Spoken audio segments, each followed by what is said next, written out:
Selamat pagi anak-anak. Pagi. Apa kabarnya hari ini? Baik. Baik ya. Oke, boleh ketua kelas baca doa dulu Ibu Ketua.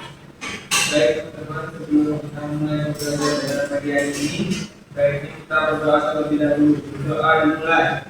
Bismillahirrahmanirrahim. Alhamdulillahirabbil alamin. Ar-Rahmanir-Rahim. Maliki yaumiddin. Iyyaka na'budu wa iyyaka nasta'in. Ihdinas siratal mustaqim. Siratal ladzina an'amta 'alaihim ghairil maghdubi 'alaihim waladdallin. Amin. Baik, terima kasih kepada ketua kelas. Sebelum itu, Ibu buka dulu. Assalamualaikum warahmatullahi wabarakatuh. Waalaikumsalam warahmatullahi wabarakatuh. Apakah hadir semua? Ada yang nggak hadir? Hadir semua ya, bagus. Nah, minggu lalu kemarin kita belajar tentang menjaga persatuan saja ya, nggak ada yang di era digitalnya. Dan hari ini kita akan membahas tentang menjaga persatuan di era digital. Sebelum itu, Ibu mau kasih tahu tujuan pembelajarannya, yaitu siswa mampu menjelaskan pengertian persatuan di era digital, siswa mampu menyebutkan contoh persatuan di era digital, siswa mampu menunjukkan sikap bijak menggunakan media digital. Selanjutnya pertanyaannya, apa yang kalian ketahui tentang persatuan? Boleh angkat tangan? Ya. Boleh baca? Apa persatuan? Saya tahu persatuan itu adalah gabungan atau ikatan dari berbagai bagian yang menjadi satu. Ya. Terima kasih Raja. Nah, selanjutnya apa yang kalian ketahui tentang era digital? Ayo Ibu, boleh. Era digital adalah era dengan teknologi yang maju. Ya, betul. Nah, yang terakhir apa contoh dari ruang digital? Ibu, Boleh kita? contohnya itu seperti WhatsApp, Instagram, TikTok, Twitter, dan sebagainya. Ya, bagus sekali. Terima kasih kita. Nah, setelah itu yang kalian sudah sebutkan ini sudah benar, tapi kita akan lebih lanjutnya lagi ya. Jadi, pengertian persatuan adalah keadaan bersatunya berbagai unsur yang berbeda, seperti suku, agama, ras, dan budaya menjadi satu kesatuan yang harmonis dan tidak terpecah belah. Nah, selanjutnya pengertian era digital. Era digital itu adalah periode waktu di mana teknologi informasi dan komunikasi seperti internet, komputer, dan smartphone itu menjadi inti kehidupan, mengubah cara manusia berkomunikasi, bekerja, dan mengakses informasi secara cepat dan mudah, serta menggeser ekonomi dan fisik ke berbasis data. Nah, kalau digabung, yaitu pengertian persatuan di era digital itu adalah sikap saling menghargai dan menjaga kerukunan saat berkomunikasi melalui internet dan teknologi. Baik, selanjutnya. Nah, adapun manfaat persatuan di era digital yang pertama, komunikasi menjadi lebih baik. Contohnya itu adalah kita punya teman berbeda negara, berbeda kota. Kita bisa saling silaturahmi di aplikasi seperti WhatsApp gitu ya. Terus yang kedua, kerjasama menjadi lebih mudah. Nah, jadi misalnya kalau mau rapat itu nggak harus satu ruangan aja ya, bisa dari rumah masing-masing melalui aplikasi namanya Zoom ya. Terus yang ketiga, konflik dapat dihindari. Yang keempat, lingkungan digital menjadi lebih aman. Nah, kalau tadi ada manfaat, sekarang itu ada ancaman persatuan di era digital. Yang pertama, penyebaran berita bohong atau hoax. Misalnya, ada di grup WhatsApp kalian nih, hari ini nggak sekolah, padahal sekolah ya hari ini. Nah, jadi jangan percaya dengan berita bohong atau hoax. Yang kedua ada ujaran kebencian. Yang ketiga ada perlindungan digital. Nah, perlindungan digital itu nggak hanya ada di dunia nyata aja, tetapi ada juga di dunia media sosial atau digital ya. Dan yang terakhir, konflik karena perbedaan pendapat. Nah, karena konflik perbedaan pendapat ini bisa memicu perkelahian dengan nyata ya. Nah, terus cara menjaga persatuan di era digital. Yang pertama, gunakan media sosial dengan bijak. Yang kedua, pikirkan dampak sebelum mengirim pesan. Jadi, kalau misalnya aku mengirim pesan ini di grup chat, teman aku tersinggung nggak ya? Jadi kita harus memikirkan dampak sebelum mengirim pesan. Yang ketiga, saling hormati perbedaan budaya dan agama. Yang keempat, tidak langsung menyebar berita yang belum pasti kebenarannya. Nah, yang kata ibu tadi, kalau misalnya ada yang menginginkan bahwa info hari ini tidak sekolah adalah sekolah, jadi dicek dulu kebenarannya. Seperti chat ibunya dulu ya, ibu hari ini sekolah nggak? Sekolah ternyata. Nah, jadi jangan langsung diteruskan hoax tersebut. Nah, selesai, ibu mau mengajak kalian untuk menjadi beberapa kelompok dan menjawab pertanyaan yang tersedia di media pembelajaran ibu, yaitu jam kebinekaan. Nah, jadi ibu akan membentuk 5 kelompok, 2 orang. Boleh sama teman sebangkunya aja. Terus kalian itu diminta untuk memilih di antara jam-jam ini mau berapa. Terus kalian diskusikan berdua. Ini tuh isinya contoh-contoh. Ibu meminta kalian untuk contoh-contoh. Terus kalian diskusikan dan kalian presentasikan ya. Kita itu tempel di sini mungkin.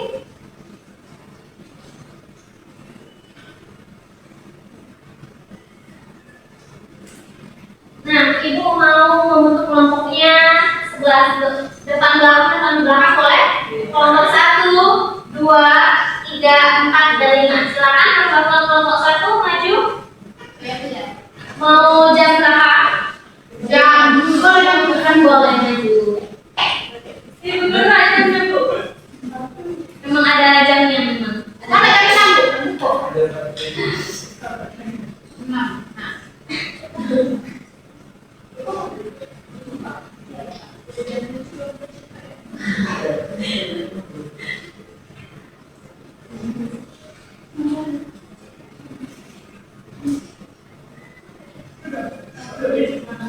Ayo yang kedua, 3, 4, dan 5 silakan maju semuanya. Perwakilan saja mengambil nomor berapa? 3. Ibu ambilkan ya. Nih, 3, 5. 10. Baca?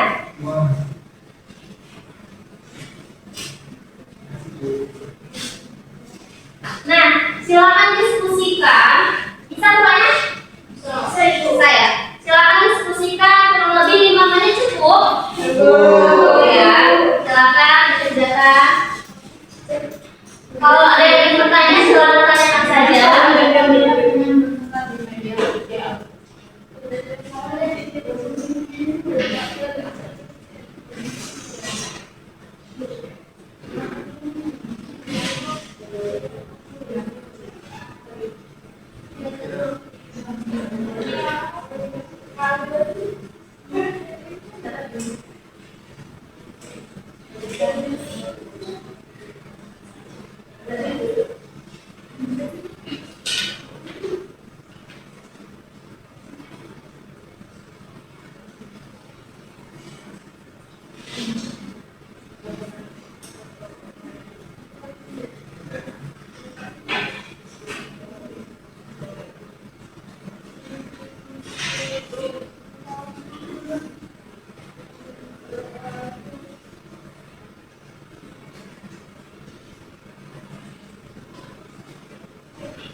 Enggak.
Dipahami saja.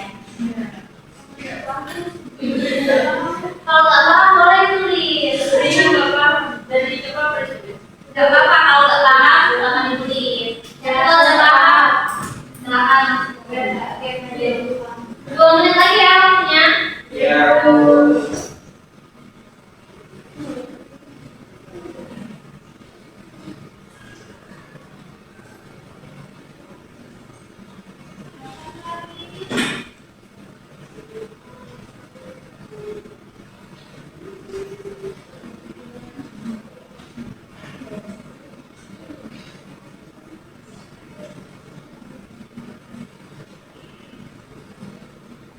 Apakah sudah?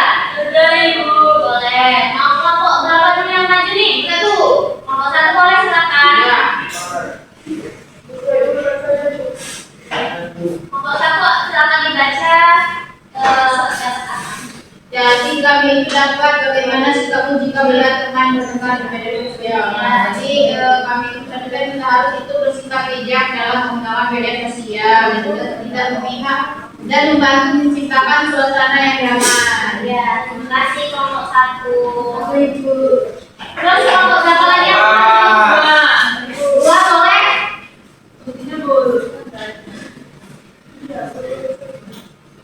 Bacakan soalnya.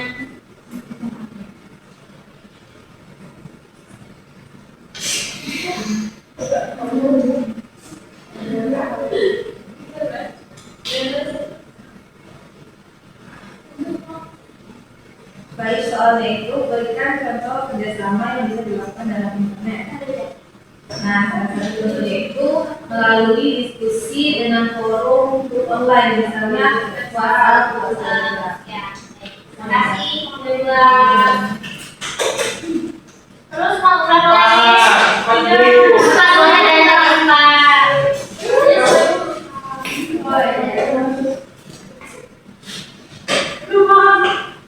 Oke Bu, di sini kami mendapatkan pertanyaan contoh perilaku yang menunjukkan sikap menghargai di media sosial. Yang pertama itu kita bisa berkomentar dengan sopan, tidak membuli satu sama lain dalam berkomentar. Yang kedua juga bisa seperti yang disebutkan tadi, berpikir dulu bayangkan. Ya. Atau pilihannya hoax. Hoax ya, ya. Terima kasih kelompok 4. Selanjutnya kelompok 3 boleh dari tadi. Sudah semangat sekali sepertinya ya. Silakan. Oke Bu, kami mendapat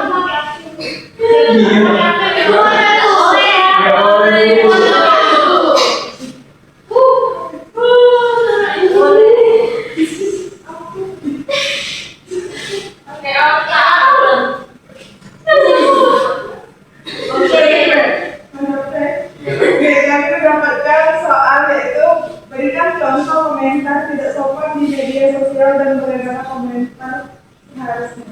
Nah, kalau yang tidak sopan itu seperti postinganmu jelek, tidak menarik gitu. Terus kalau yang seharusnya menurut saya postingan kamu perlu diperbaiki agar lebih menarik gitu ya. Memberi solusi juga ya. Ya, baik. Terima kasih pada kelompok 3. Yang terakhir kelompok 5 boleh silakan maju dulu.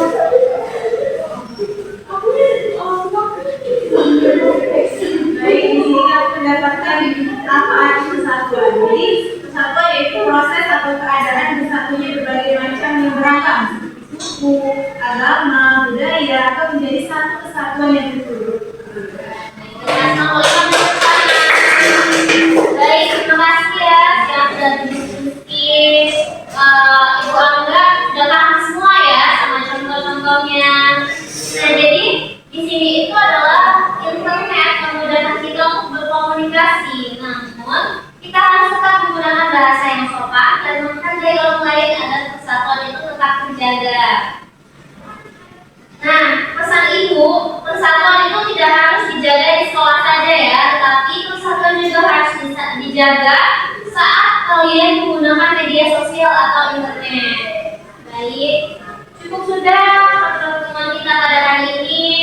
banget sudah paham sama materinya, dan kita bertemu lagi minggu depan dalam keadaan sehat walafiat. Kita tutup pembelajaran kita hari ini dengan melafazkan hamdalah.